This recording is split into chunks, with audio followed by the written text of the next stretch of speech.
ñu di ko liyaar toujours ne ko borom teen yooyu kat fa ñu jaar ba gas seeni teen fa ngay war a jaar ba gas say teen waaye doo root ci teenu jàmbur ndax li nga aajowoo ci ndox xajul ci teenu keneen.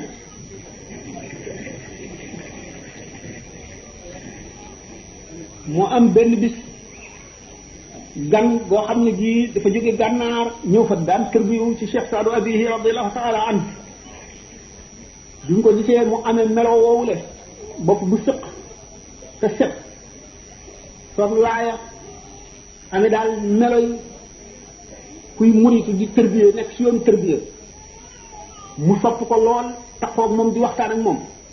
waaye mas na ko wax bis ne ko wallahi boo àggoon ci sama sëriñ ba maanaam Cheikh Saadu Abihi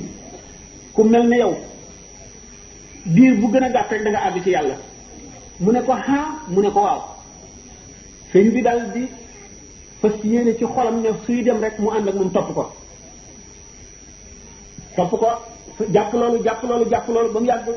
xaw ma lu ko xamal maam moo anta sëriñ benn bis mu woo